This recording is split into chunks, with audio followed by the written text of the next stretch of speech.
So we're going to try something else now. Okay, so we're going to try risking a percentage of our account. Now, most people are taught to do this. So the idea being, and lots of people sell products and training on the basis that, if they put £5 in their account, they compound their account, they'll be able to trade £1 million and still continue to risk 1% of their account. Of course, that's not really the case, is it? But we'll just keep it simple for now. Let's say we're going to risk a percentage of our account. In this example, I'm going to make it quite an extreme one, just for illustration purposes. But we're going to say we're going to risk 10% of an account on every trade. And just for simplicity, we're going to keep it as a 1-to-1 risk reward. So the amount we're risking is the amount of the potential gain. And we're going to start off with a 10 grand account. So in other words, what we're going to do is look to risk, this is crazy numbers, you shouldn't be risking anything like 10% in any case, but just for illustration purposes. So 10% of £10,000 is £1,000, right? So if we have a winner, because it's 1-to-1, we'll make £1,000. If we have a loser, we'll lose £1,000. So depending on the result of this trade, we're either going to go up to 11,000 or we can go down to 9,000. Okay, a lot of traders recommend perhaps risking 1% or 2% of their account, something like that, maybe 3%, depending on if you're quite confident. Whatever it is, it's just a simple example.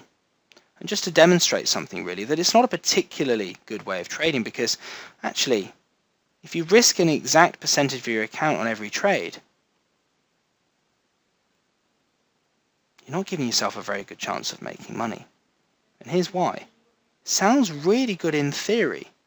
It sounds very powerful in theory. A lot of people sell you this idea because it sounds fantastic. But you know what?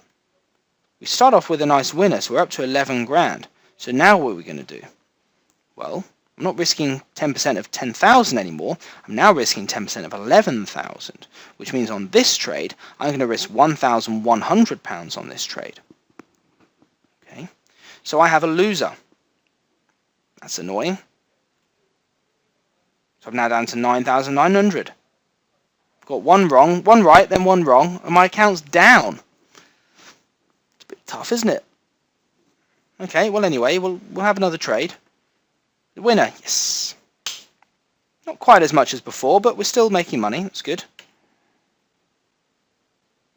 Oh.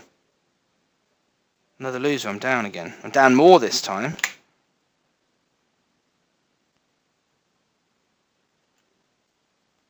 You see the pattern? Sort of lower highs, lower lows, isn't it? You see the what we keep getting on our upside is lower than where it was before. You see the low after the loser we keep losing more and more. You see that? So what's this mean? The problem of risking a percentage of your account in every trade, if you're doing 1-to-1 trades, is that if you get 50-50, your account's going to be down. It's it's statistically an imperfect way of doing things, because you'll lose money. It's ridiculous, isn't it?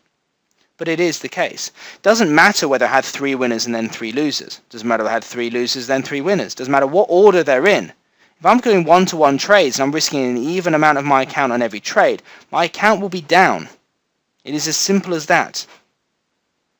So ultimately, that cannot be the best way to trade, can it? Because if I'm 50-50, I should be flat at worst, shouldn't I? I shouldn't be down. And yet in this example, of course, we are. Not particularly clever. Of course, the impact of risking 1 or 2% on the account is less severe, of course. But this is simply an extreme example to demonstrate the impact of that. But really, you should be break even, shouldn't you? At worst. It also goes another step further as well, because whilst it statistically may not be a very good fit, the other problem that you've got is that let's say it worked, okay? And let's say it was the most perfect way of doing things. So we're going to risk 1% now, okay? So 1% of 10 grand equals £100, okay? That's all right. comfortable enough risking 1% of 10 grand, that's 100 quid. I'm comfortable risking that on a trade. So the whole idea of compounding your account like this is that as your account grows, then you can continue to increase your size. So now we're going to do 1% of 100 grand. So in this, we're then going to risk £1,000. Ooh. You might be feeling a bit nervous after that, right? Remember, relaxed money wins, not scared money. What if our account was $1 million? The whole idea is that you can compound it, isn't it? That's what everybody tells you, apart from us at Trend Signal, of course. You've got £1 million on your account. Ooh. Oh, hang on. I've got to risk 10 grand on each trade. You really think you're going to be able to trade that the same relaxed way as when you're risking 100 quid? The idea's sound, but in the theory, it doesn't really work in practice. You know, £10,000, what we don't want you to be doing is needing a new pair of underwear every time you place a trade. That's not really going to be in your interest. So we're not really interested in risking a percentage of your account. It's almost there. It's much better than trading a certain stake on every trade. But it's just not quite there yet, largely because of you need to be relaxed about it.